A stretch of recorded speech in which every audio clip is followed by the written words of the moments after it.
The digital এডুকেয়ারে সকলকে আবার স্বাগত। আমি ইতিহাস বিষয়ের শিক্ষক বিশ্বজিৎ স্যার। আজকে নিয়ে আসি আর একটা ভিডিও, সেটা হচ্ছে ক্লাস 12-এর মানে দ্বাদশ শ্রেণীর যে ইতিহাস বিষয়ের তৃতীয় অধ্যায়ের যে মোস্ট ইম্পর্টেন্ট প্রশ্নগুলো সেগুলোই আলোচনা করতে চলেছি। তার মধ্যে একটা প্রশ্ন আছে হচ্ছে কি যে উপনিবেশিক আমলে ভারতের যে ভূমি রাজস্ব ব্যবস্থার সংক্ষেপে বিবরণ দাও, খুবই ইম্পর্টেন্ট। সেই প্রশ্নটাই আজকে তোমাদের ভিডিওতে আলোচনা করতে চলেছি। তোমরা শেষ পর্যন্ত ভিডিওটা দেখো, তাহলে বুঝতে পারবে, যেহেতু সামনে তোমাদের এক্সাম, ওর জন্য খুবই ইম্পর্টেন্ট হতে চলেছে এই ভিডিওটা। তো তৃতীয় অধ্যায়ে রয়েছে যে দ্বাদশ শ্রেণীর অধ্যায়ের নাম হচ্ছে কি উপনিবেশিক আধিপত্যের প্রকৃতি, নিয়মিত ও অনিয়মিত সাম্রাজ্য। উপনিবেশিক আধিপত্যের প্রকৃতি, নিয়মিত ও অনিয়মিত হচ্ছে সাম্রাজ্য। সেখান থেকে হচ্ছে একটা প্রশ্ন, যেটা হচ্ছে আমরা আজকে আলোচনা করব, খুব ইম্পর্টেন্ট প্রশ্ন। এবং এখানে হচ্ছে সেটা 8 নম্বর জন্য আসতে চলেছে। প্রশ্নটা আসবে কি যে ব্রিটিশ ইস্ট ইন্ডিয়া কোম্পানির আমলে ভারতের ভূমি রাজস্ব সংক্ষেপে আলোচনা করো বা রাজস্ব সংক্ষেপে আলোচনা করো। তো সেখানটায় যে ভারতে যখন হচ্ছে দেওয়ানি লাভ হয় 1765 খ্রিস্টাব্দে, তখন বাংলার গভর্নর নিযুক্ত হন হচ্ছে লর্ড ক্লাইভ। দেখো, 1765 খ্রিস্টাব্দে দেওয়ানি লাভের পর বাংলার গভর্নর লর্ড ক্লাইভ পূর্বতন মুঘল আমলের ভূমি রাজস্ব ব্যবস্থা বজায় রাখেন। 1765 খ্রিস্টাব্দে যখন আমরা দেখতে পেলাম যে দেওয়ানি লাভ যখন হলো, তখন কিন্তু বাংলার গভর্নর হিসেবে নিযুক্ত হয়েছিলেন লর্ড ক্লাইভ। এবার লর্ড ক্লাইভ যখন বাংলার গভর্নর হয়ে নিযুক্ত হয়ে গেলেন, মুঘল আমলে যে রাজস্ব ব্যবস্থা প্রচলন ছিল ভূমি রাজস্ব ব্যবস্থার, সেটাকেই তিনি বজায় রাখলেন, সেই প্রচলনটা তিনি ধারা বজায় রাখলেন। পরবর্তীকালে কি দেখা গেল যে ওয়ারেন হেস্টিং যখন হচ্ছে বাংলার গভর্নর জেনারেল হিসেবে নিযুক্ত হলেন, গভর্নর জেনারেল হিসেবে নিযুক্ত হয়ে তিনি কি করলেন, ভারতের যে ভূমি রাজস্ব ব্যবস্থা সম্পর্কে বিভিন্ন পরীক্ষা নিরীক্ষা চালিয়ে রাজস্ব আদায়ের ভার কোম্পানির হাতে তুলে দেন। এইবার লর্ড ক্লাইভের পর আসলেন হচ্ছে ওয়ারেন হেস্টিং। তিনি আসার পর তিনি ভূমি রাজস্ব ব্যবস্থা নিয়ে পরীক্ষা নিরীক্ষা করার পর সেই ব্যবস্থাটা তুলে দেন হচ্ছে কোম্পানির হাতে। সেই কোম্পানির যে ব্যবস্থা, সেটা ছিল হচ্ছে পাঁচশালা বন্দোবস্ত। পাঁচশালা বন্দোবস্ত বলছে 5 বছরের জন্য যে হচ্ছে ভূমি রাজস্ব প্রদান করা হবে এবং তোমাকে সেটা প্রদান করতে হবে এবং দিতে হবে। সেখানে গভর্নর জেনারেল হিসেবে নিযুক্ত ছিলেন হচ্ছে ওয়ারেন হেস্টিং। রাজস্ব আদায়ের জন্য 1772 খ্রিস্টাব্দে একটি ভ্রাম্যমাণ কমিটি গঠন করেন। গভর্নর জেনারেল ওয়ারেন হেস্টিং রাজস্ব আদায়ের জন্য একটা কমিটি গঠন করেন। সেই কমিটিটার নাম কি পেলাম আমরা? ভ্রাম্যমাণ কমিটি। সেই কমিটির কাজ কি দেখো, যে ইজারাদার কোম্পানিকে সর্বোচ্চ পরিমাণ রাজস্ব দিতে রাজি হতো, এই ভ্রাম্যমাণ কমিটি তাকে 5 বছরের জন্য জমির বন্দোবস্ত প্রদান করত।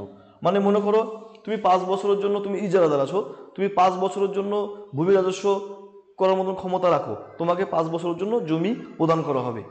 এবার কি বলছে, পুরনো জমিদার সর্বোচ্চ পরিমাণ রাজস্ব দিতে অক্ষম হলে তিনি জমিদারি হারাতেন। এবার যে সমস্ত পুরনো জমিদার ছিল, যদি সঠিক সময় মতন যদি রাজস্ব দিতে না পারতেন ভূমি রাজস্ব, তাহলে তাকে তার পরিণতি কী হতো, তার হচ্ছে জমি তাকে হারাতে হতো। এই ব্যবস্থা হচ্ছে ইজারাদারি ব্যবস্থা বা হচ্ছে পাঁচশালা বন্দোবস্ত নামে পরিচিত।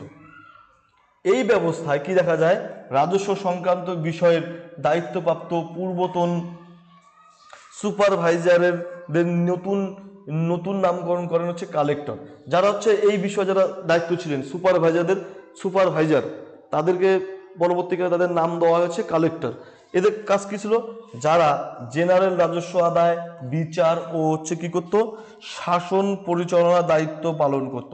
এই কালেক্টরের কাজ কি ছিল, জেলার রাজস্ব আদায় করবে, বিচার এবং শাসন পরিচালনার দায়িত্ব পালন করবে। 1773 খ্রিস্টাব্দে ভ্রাম্যমাণ কমিটি দুর্নীতিগ্রস্ত হলে এই কমিটি হচ্ছে বাতিল করে হচ্ছে হেস্টিং কি করে, রাজস্ব বোর্ড বা হচ্ছে বোর্ড অফ রেভিনিউ গঠন করেন। এবার 1772 খ্রিস্টাব্দে যখন হচ্ছে তোমার হচ্ছে ভ্রাম্যমাণ কমিটি গঠন করা হলো, এবার 73 এসে দেখা গেল কি যে এই ভ্রাম্যমাণ কমিটি দুর্নীতিগ্রস্ত হয়ে পড়লো, সেটাকে তিনি ভেঙে দিয়ে তো নতুন গঠন করলেন, সেটা হচ্ছে বোর্ড অফ রাজস্ব বোর্ড, বোর্ড অফ রিভিনিউ, যার নাম হচ্ছে বোর্ড অফ রিভিনিউ, সেটা হচ্ছে 1773 খ্রিস্টাব্দে তিনি প্রতিষ্ঠা করেন। এই হলো তোমাদের পাঠশালা বন্দোবস্ত। এরপরে আসবে হচ্ছে একশালা বন্দোবস্ত।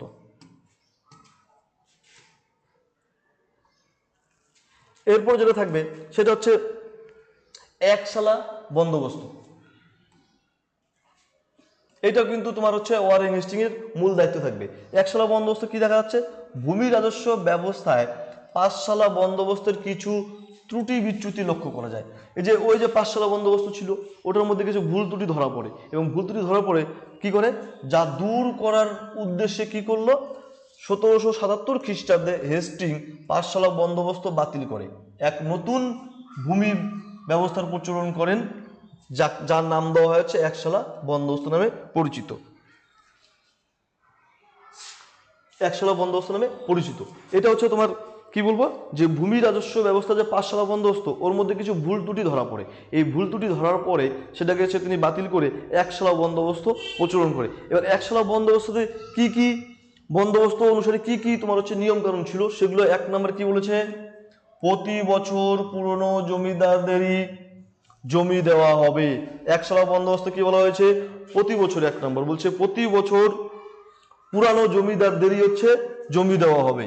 দু নম্বর কি বলছে, বিগত 3 বছরের রাজস্বের গড় অনুসারে এই বন্দোবস্তে রাজস্বের পরিমাণ নির্ধারিত হবে। 3 বছর ধরে যে রাজস্ব পরিমাণ ছিল সেই গড় ধরেই রাজস্ব নির্ধারণ করা হবে। তারপরে 3 নম্বর কি বলেছে, জমিদার রাজস্ব দিতে ব্যর্থ হলে তার জমিদারির একাংশ বিক্রি করে সরকারের রাজস্ব পরিশোধের নিয়ম চালু হয়। এবার মনে করো তুমি জমিদার হিসাবে তুমি 1 বছরের জন্য নিযুক্ত হয়ে গেলা, তোমাকে দায়িত্ব দেওয়া হলো যে তোমাকে 1 বছরের জন্য রাজস্ব দিতে হবে। এবার তুমি কোনো ক্রমে রাজস্ব দিতে পারলে না, তখন তোমার জমি বিক্রি করে হলেও তোমাকে কোম্পানিকে রাজস্ব দিতে হবে। হেস্টিং প্রবর্তিত ত্রুটি ভূমি রাজস্ব ব্যবস্থা তথা পাঁচশালা বন্দোবস্ত এবং একশালা বন্দোবস্তর কিছু ত্রুটি বিচ্যুতি পরিলক্ষিত হয়। এইবার কি দেখা যাচ্ছে, পাঁচশালা বন্দোবস্ত এবং একশালা বন্দোবস্তের মধ্যে কিন্তু কিছু ভুল ত্রুটি ধরা পড়েছে, এবং এই ভুল ত্রুটি ধরার পরে সে কি করছে, যে স্থায়ীভাবে তোমার 1784 খ্রিস্টাব্দে পিটের ভারত শাসন আইন পাশ হয়। পিটের যেহেতু পাঁচশালা এবং একশালা এর মধ্যে ভুল ধরা পড়ছে, এই যে 1784 খ্রিস্টাব্দে, এই যে 1784 খ্রিস্টাব্দে সে কি করলো, পিটের ভারত শাসন আইন পাশ করে এই আইন অনুসারে স্থায়ীভাবে ভূমি প্রদান করার কথা তিনি বলেন। কর্নওয়ালিস বড়লাট হয়ে ভারতে এলে তিনি বিস্তৃতভাবে এদেশের হচ্ছে ভূমি রাজস্ব ব্যবস্থার সম্পর্কে অনুসন্ধান চালান, এবং ওয়ারেন হেস্টিং এর পর যে আসে কর্নওয়ালিস, সে হচ্ছে ভূমি রাজস্বের উপর অনুসন্ধান করার চেষ্টা করে। এরপরে যেটা আসবে সেটা হচ্ছে চিরস্থায়ী বন্দোবস্ত। যেহেতু পাঁচশালা এবং একশালার মধ্যে ভুল ত্রুটি রয়েছে, এরপরে আসে হচ্ছে চিরস্থায়ী না, 10 শালা বন্দোবস্ত, ভুল বললাম, 10 শালা বন্দোবস্ত। জন শোরের বক্তব্যে আকৃষ্ট হয়ে কর্নওয়ালিস, জন শোরের বক্তব্যে আকৃষ্ট হয়ে কর্নওয়ালিস কি করলো, 1789 খ্রিস্টাব্দে বাংলা ও বিহার এবং 1790 খ্রিস্টাব্দে কি করলো, উড়িষ্যায় 10 বছরের জন্য জমি দেওয়ার প্রথা চালু করেন, যা 10 শালা বন্দোবস্ত নামে পরিচিত হয়। এবার 10 শালা বন্দোবস্ত কি, 1789 খ্রিস্টাব্দে এই বাংলা এবং বিহার, এবং 90 খ্রিস্টাব্দে হচ্ছে উড়িষ্যাতে 10 বছরের জন্য জমি প্রদান করা হলো, যা হচ্ছে 10 শালা বন্দোবস্ত নামে পরিচিত। এই ব্যবস্থা প্রবর্তনের সঙ্গে সঙ্গে তিনি ঘোষণা করেন যে, কি ঘোষণা করেন, ব্রিটেনের পরিচালক সভা অনুমোদন দিলে এই 10 বছরের মেয়াদি বন্দোবস্তকে আমরা চিরস্থায়ী করব। মানে ব্রিটেনের যে পরিচালক সভা আছে, এ যদি অনুমোদন দেয় তাহলে এই 10 শালা বন্দোবস্তকে আমরা চিরস্থায়ী করব। কিন্তু সেটাই হয়, এই যে চিরস্থায়ী বন্দোবস্ত। 1793 খ্রিস্টাব্দে বাংলা, বিহার, উড়িষ্যা এবং 1793 খ্রিস্টাব্দে পরবর্তীকালে বারাণসী, উত্তর পশ্চিম প্রদেশ ও মাদ্রাজ প্রদেশগুলির কিছু কিছু অঞ্চলে চিরস্থায়ী বন্দোবস্ত চালু করা হয়। চিরস্থায়ী মানে চিরদিনের জন্য। এই চিরস্থায়ী ব্যবস্থার শর্তাবলী কি ছিল, 1 নম্বর ছিল জমিগুলি বংশানুক্রমিকভাবে জমিদার ও তার পরিবারের হবে। মানে তুমি যে চিরস্থায়ীর জন্য জমিদারের বংশানুক্রমিকভাবে তার সব জমির মালিকানা থাকবে, জমিদারি পাবে। 2 নাম্বার কি বলছে, জমিদার ইচ্ছা মতো জমি দান বিক্রি বন্ধক রাখতে পারবেন। এবার জমিদার ইচ্ছা মতো তার জমি বিক্রিও করতে পারবে, দানও করতে পারবে এবং বন্ধকও রাখতে পারবে, সেই অধিকারও তাকে দেওয়া হয়েছিল। 3 নাম্বার কি বলেছে, ভূমি রাজস্বের পরিমাণ 1793 খ্রিস্টাব্দে যে 90%, এখানে 90% হারে বহাল থাকবে, মানে 90% তোমাকে ভূমি রাজস্ব দিতে হবে। তারপর কি বলছে, নির্ধারিত 4 নম্বরে বলছে কি, নির্ধারিত ভূমি রাজস্বের শতকরা 89 ভাগ সরকার এবং 11 ভাগ জমিদার পাবে। মানে 100%-র মধ্যে 100 ভাগের মধ্যে 89 ভাগ হচ্ছে তোমাকে ব্রিটিশ কোম্পানিকে দিতে হবে এবং 11 ভাগ তোমার কাছে রাখতে হবে। সেটা কিন্তু তার চিরস্থায়ী বন্দোবস্তের মধ্যে বলেছে। 5 নম্বরে বলছে, সূর্যাস্ত আইন অনুসারে জমিদাররা সরকারের প্রাপ্য রাজস্ব নির্দিষ্ট দিনে সূর্যাস্তের মধ্যে পরিশোধ করতে বাধ্য ছিল। সূর্যাস্ত আইন, মনে করো তোমার আগামী দিন তোমার হচ্ছে ভূমি রাজস্ব প্রদানের তারিখ আছে, এবার তুমি সেদিন দিতে পারলে না, সূর্য ডুবার আগে যদি দিতে না পারো তাহলে তোমার জমির মালিকানা তোমাকে হারাতে হবে। এই সূর্যাস্ত আইন কি, এটা তোমাদের 2 নম্বরের জন্য কিন্তু প্রশ্ন আসে। 6 নম্বর কি রয়েছে, নির্দিষ্ট সময়ের মধ্যে রাজস্ব দিতে না পারলে জমিদারির অংশ বিক্রি করে সরকারের প্রাপ্য রাজস্ব মেটাতে হবে, না হলে জমিদারি বাজেয়াপ্ত করা হবে। এবার ঠিক সময় মতন তুমি যদি রাজস্ব প্রদান করতে না পারো তাহলে তোমার জমি বিক্রি করে হলেও তোমাকে সেই রাজস্ব প্রদান করতে হবে। এটা হলো তোমার চিরস্থায়ী বন্দোবস্ত। এবার যেটা আসবে সেটা হচ্ছে কি, রাওতওয়ারি বন্দোবস্ত। রাওতওয়ারি বন্দোবস্ত উপনিবেশিক ভারতের কিছু অংশে রাওতওয়ারি বন্দোবস্ত চালু হয়। উপনিবেশিক ভারতের কিছু অংশে এই রাওতওয়ারি বন্দোবস্তটা চালু হয়, ঠিক আছে। এবার কি বলছে, আলেকজান্ডার রিড ও স্যার টমাস মনরোর উদ্যোগে 1820 খ্রিস্টাব্দে মাদ্রাজ প্রেসিডেন্সির কিছু অঞ্চল বাদে ভারতের দক্ষিণ ও দক্ষিণ পশ্চিম অঞ্চলে রাওতওয়ারি বন্দোবস্ত চালু করা হয়। মানে মাদ্রাজ প্রেসিডেন্সি বাদে দক্ষিণ ও দক্ষিণ পশ্চিম অংশে ভারতের এই রাওতওয়ারি বন্দোবস্ত চালু করা হয়। এবার এই রাওতওয়ারি বন্দোবস্তে কি বলা হয়েছে দেখো, সেটা হচ্ছে 30 থেকে 40 বছরের জন্য জমি দেওয়া হবে। রাওতওয়ারি বন্দোবস্ততে তোমাকে 30 থেকে 40 বছরের জন্য জমিটা দেওয়া হবে। এতে কি বলা হয়েছে, 1 নম্বর কি বলেছে, এই ব্যবস্থায় কোনো মধ্যস্বত্বভোগী শ্রেণীর উপস্থিতি ছিল না। রায়ত বা কৃষকদের থেকে সরকার সরাসরি ভূমি রাজস্ব আদায় করত। এর আগে যেটা ছিল সেটা কি, ভূমি রাজস্ব যখন আদায় করা হতো জমিদারদের কাছ থেকে, কিন্তু রায়তওয়ারি বন্দোবস্ততে কি দেখা যাচ্ছে, সরাসরি কৃষকদের কাছ থেকে তারা হচ্ছে ভূমি রাজস্ব আদায় করবে। 2 নম্বর কি বলেছে, এই ব্যবস্থায় জমি জরিপ করে কৃষকদের দেওয়া হতো এবং উৎপাদন অনুযায়ী জমিকে 9টি শ্রেণীতে ভাগ করা হতো। এই ব্যবস্থা জমি জরিপ করে কৃষকদের দেওয়া হতো এবং সেটার ভাগ ছিল 9টা। তারপরে 3 নম্বর কি বলছে, এই ব্যবস্থায় জমির সম্পূর্ণ মালিকানা সরকারের হাতেই থাকবে। জমি তোমাকে ঠিকই দিবে কিন্তু মালিকানা থাকবে কার হাতে, সরকারের হাতে, মানে ব্রিটিশ কোম্পানির হাতে। 4 নম্বর কি বলেছে, এই ব্যবস্থায় রাজস্বের হার খুব বেশি ছিল না এবং 30 বছর অন্তরেই হার পুনর্বিবেচনা করা হতো। এখানে একটা জিনিস খুব ভালো ছিল, রাজস্বের পরিমাণটা খুব কম ছিল এবং সেটা 30 বছরের জন্য নিযুক্ত ছিল।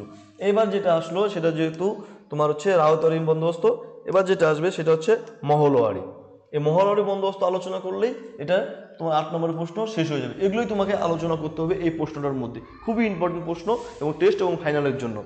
যে মহল বলতে বোঝা হচ্ছে এলাকা, মহলওয়ারি ব্যবস্থা।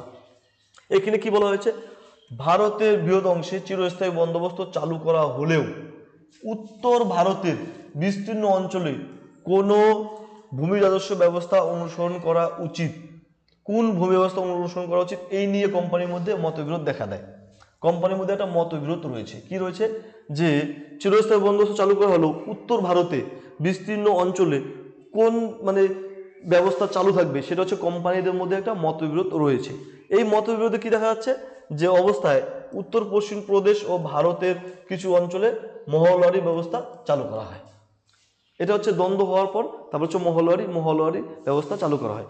এইবার যেহেতু তোমাদের প্রশ্ন নিয়ে আলোচনা, এই জন্য এই প্রশ্নগুলো এইভাবে আসতে পারে, উত্তর কিন্তু একই হবে। কি, ব্রিটিশ ইস্ট ইন্ডিয়া কোম্পানির আমলে ভারতের ভূমি রাজস্ব ব্যবস্থার সংক্ষিপ্ত পরিচয় দাও, অথবা ব্রিটিশ ইস্ট ইন্ডিয়া কোম্পানির আমলে ভারতের রাজস্ব ব্যবস্থার পরিচয় দাও, উত্তর একই হবে।